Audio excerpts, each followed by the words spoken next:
সবাইকে স্বাগত জানাই নতুন একটি ভিডিওতে।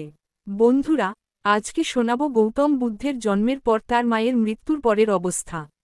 বন্ধুরা, একটাই অনুরোধ, স্কিপ না করে পুরো দেখবেন, আশা করি ভালো লাগবে। চলুন বন্ধুরা, গল্পটা শুরু করা যাক।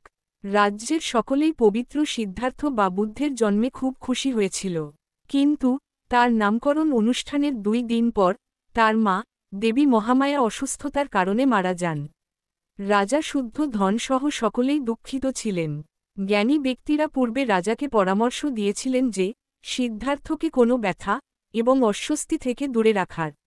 তারা ভবিষ্যৎবাণী করেছিলেন যে রাজপুত্র যদি কোনো বৃদ্ধ, অসুস্থ, মৃত ব্যক্তি এবং একজন সন্ন্যাসী দেখেন, তবে তিনি রাজপুত্র হওয়ার পরিবর্তে প্রাসাদ ছেড়ে নিজেই সন্ন্যাসী হতে চাইবেন।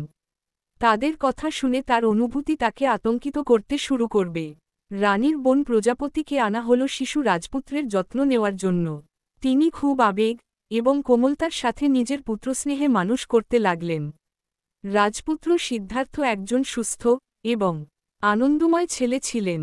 তিনি শিখতে পছন্দ করতেন এবং পড়াশোনা করা সহজ বলে মনে করতেন।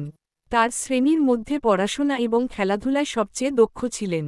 তিনি সর্বদা অন্যদের প্রতি চিন্তাশীল ছিলেন এবং তার বন্ধুদের মধ্যে প্রিয় ছিলেন। গৌতম বুদ্ধের জীবন কাহিনীর সবচেয়ে নিরীহ অংশ এটি। শৈশব থেকেই সিদ্ধার্থ অন্যদের থেকে আলাদা ছিলেন। তিনি জীবনের দুঃখ কষ্টগুলি লক্ষ্য করতে শুরু করেছিলেন।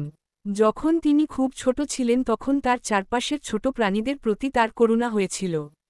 একদিন তার এক বন্ধু একটি সাপকে আঘাত করার চেষ্টা করছিল।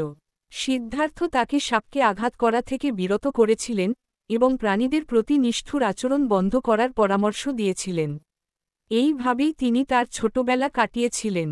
বন্ধুরা, ভিডিওটা এখানেই শেষ করছি। ভিডিওটি কেমন লাগলো অবশ্যই কমেন্ট করে জানাতে ভুলবেন না যেন। বন্ধুরা, সাথে থাকবেন নতুন নতুন আপডেট ভিডিও পাওয়ার জন্য। সবাই ভালো থাকবেন, সুস্থ থাকবেন। দেখা হবে পরের ভিডিওতে।